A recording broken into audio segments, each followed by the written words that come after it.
Bonjour tout le monde, petit update encore sur le Bitcoin. On reprend ça où on l'a laissé la dernière fois. Le marché a évolué un petit peu depuis. On voit ici là, les chandelles qui sont rajoutées.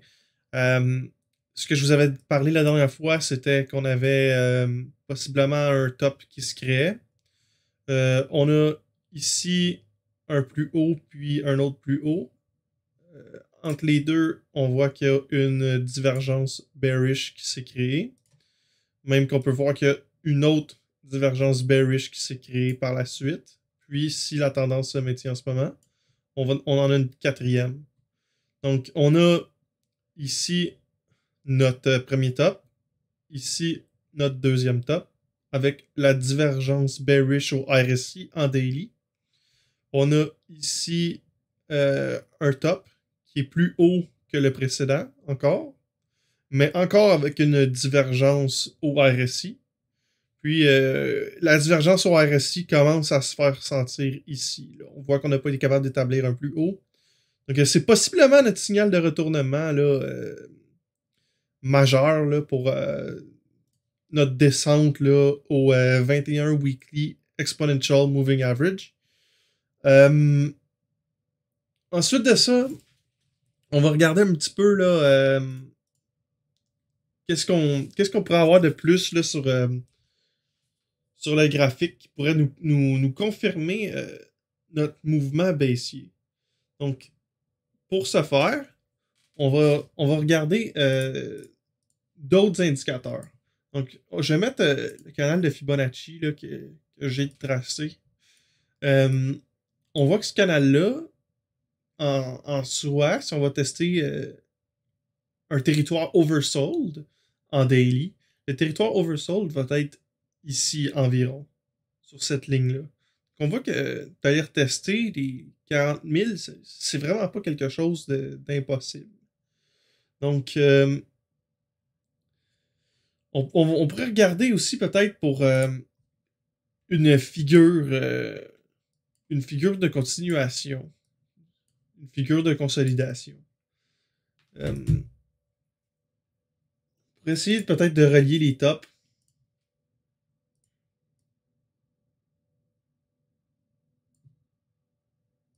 Quelque chose comme ça. Puis les bottoms.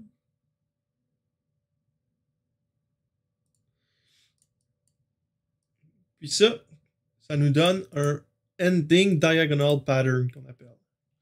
Puis un ending diagonal pattern. On va regarder comment ça se trade. Donc, Elliott Wave, blablabla. Ending diagonal pattern. Bon. On voit ici l'ending diagonal pattern, c'est une ABC, ABC, ABC, ABC, ABC, ABC. Donc, c'est une variation de vague en ABC. On va le regarder en 4 heures. Notre ending diagonal pattern. Donc, si on regarde comment c'est fait, A, B, C, A, B, C, A, B, C. Donc, on voit que le pattern des Elliott Wave de ABC dans le ending diagonal pattern, il est suivi à la lettre. Donc, en soi, on a une confirmation par l'impulsion des vagues que c'est un ending diagonal pattern. Ensuite, si on regarde qu'est-ce que ça dit, c'est que je vais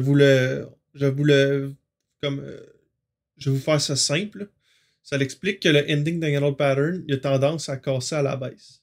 Donc, il va faire 5 vagues. Donc, on pourrait dire une vague, 2 vagues, 3 vagues, 4 vagues, 5 vagues avant de casser à la baisse. Donc, on est possiblement à notre niveau baissier. Sinon, on va faire une dernière vague qui va monter, qui va aller toucher le sommet. Quelque chose comme ça ici.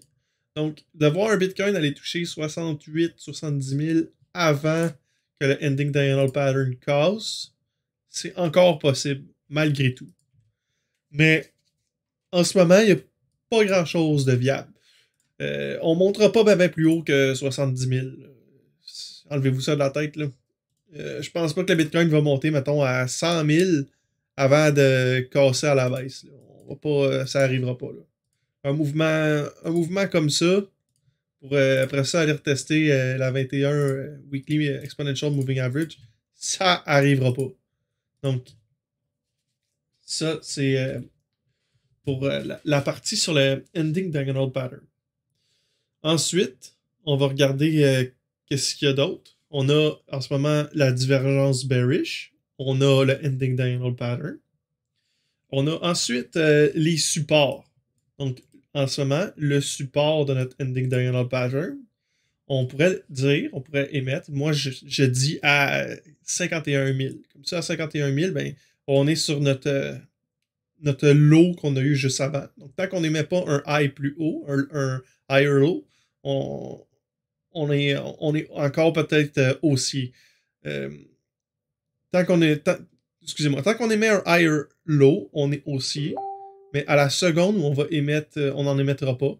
On va être, exemple qu'on casserait le low précédent qu'on a, le plus bas précédent qu'on a. Ben là, possiblement, on pourrait commencer à penser à une descente là, vers la 21. Par contre, ce que ça nous prend pour ça, c'est une cassure du Ending Diagonal Pattern, puis une cassure du support qui, comme je vous dis, pour moi, est quelque part autour de 51 000, 50 000.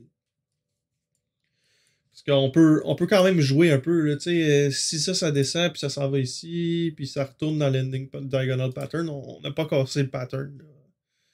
Le pattern peut être comme ça, il peut être comme ça, il peut être un peu comme ça. Il peut y avoir de la variation un peu. Là. Donc, ça, c'est pour la partie de plus sur les niveaux de support à regarder. Donc, le niveau de support vraiment important, c'est 51 000, peut-être même 50 000 pour être sûr. Parce que, ici, on va dire que la cassure est à 50 286. On pourrait même dire 50 000 piles, c'est notre support, parce qu'on va avoir un support mental aussi à 50 000. Puis si on casse 50 000, on s'en va dans les abysses, là, au 21 Weekly Exponential Moving Average. Ensuite de ça, qu'est-ce qu'il y a d'autre? Ouais. On pourrait aussi dire que tant que le Bitcoin reste sous 62 000, donc 62 000 pour être notre résistance, ici, qui est notre ancien plus haut, notre ancien high. Donc, tant qu'on va rester sous 62 000, c'est baissier, mais si on remonte comme ça ici, puis qu'on s'en va chercher, exemple, le 70 000, qu'on retourne tester le haut du Ending Diagonal Pattern, ben là, on pourrait dire qu'à 62 000, on rembarque dans le train pour aller chercher notre plus haut ici avant la cassure. Donc, les niveaux à regarder pour moi, 62 000 haussier pour aller chercher peut-être 70 000, 68 000, on va dire. Ou 51 000, 50 000 pour la confirmation d'un mouvement baissier pour aller au 21 Weekly Exponential, le 21 Weekly Exponential Moving Average. Donc, en ce moment, selon moi, le scénario le plus favorable reste celui-là où on va descendre, ou celui-là où on est baissier. Puis ensuite, on va commencer notre vague en weekly, là. En weekly, en macro-trend. On va ensuite commencer notre vague d'impulsion 5, puisqu'on va avoir complété notre vague 4. Puis notre vague d'impulsion 5 du Elliott Wave devrait nous porter sur un niveau là, autour de 105 000. Comment est-ce que je vais chercher ce nombre-là? Avec un petit retracement de Fibonacci, tout simplement. Ici, de là à là, par exemple, le point 2.618 sera à 105 000, quelque chose comme ça. Donc, les niveaux d'extension, les niveaux à regarder, comme je vous ai dit, moi, je vends à 80 000. Je vous ai dit ça dans mon vidéo qui s'appelle le top des marchés. Ça va être notre premier niveau de Fibonacci sur lesquels je vais prendre du profit. Après ça, on va avoir notre top possiblement à 105 000, qui va être notre deuxième niveau de Fibonacci. Mais les autres niveaux de Fibonacci sont à considérer aussi parce que clairement qu'on peut les toucher. Là. Clairement qu'on peut se rendre sur ces niveaux de Fibonacci. Là. Pas de problème. Donc, on va avoir, selon moi, une cassure à la baisse pour aller retester notre 21. Puis après ça, on s'en va chercher une Wave 5 pour compléter notre cycle haussier. Puis à la suite du cycle haussier, on va avoir quelque chose de semblable à ça ici. Là. Donc, nos 5 vagues d'impulsion d'Elliott Wave avec notre correction en A, B, C avant de recommencer un cycle majeur qui devrait prendre place en 2022-2023 pour possiblement avoir un breakout puis créer une Wave 3 en 2024-2025. Puis après ça, ben, on va parler d'un Bitcoin possiblement qui va toucher le million à ce moment-là. Mais là, on n'est pas encore rendu là. Une chose à la fois. En ce moment, ce qui se trade vraiment, c'est le Ending Diagonal Pattern avec la divergence au RSI. Même, on peut regarder là. Oh, j'ai pas mis le bon.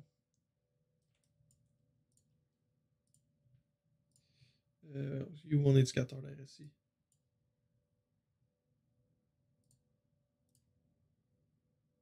Enlever ça, on va remettre la RSI. Bon. Ça. Le RSI, si on le regarde en weekly, ça c'est un autre point que je veux apporter. Si on regarde la RSI en weekly, on a ici un plus bas avec un plus haut. Puis on a encore, une fois, une divergence bearish en weekly. Donc on a deux time frames importants à long terme qui sont le daily puis le weekly. Ensuite, la divergence s'est continuée d'ici à ici. Donc si on reprend la divergence, elle se continue encore de façon exponentielle. Ce qui veut dire que le mouvement baissier se confirme de plus en plus de façon exponentielle. Puis la baisse risque d'être vraiment forte à cause de ça. Donc, je crois que ça va être pas mal tout pour aujourd'hui. S'il y a quelque chose, vous pouvez laisser des commentaires, poser des questions. Mais je pense que j'ai pas mal fait le tour. Puis qu'on va bientôt amorcer notre descente, à moins qu'on dépasse le 62 000. Mais ce qui doit arriver va arriver juste après. On n'a plus vraiment de lousse. Là. Possiblement qu'on remonte, mais qu'on descend après. Là. Si on compte le wave count, là, c'est soit on casse là ou on casse après. Donc, on a encore la possibilité de monter, mais après ça, c'est les abysses. Donc, ça va être tout pour aujourd'hui.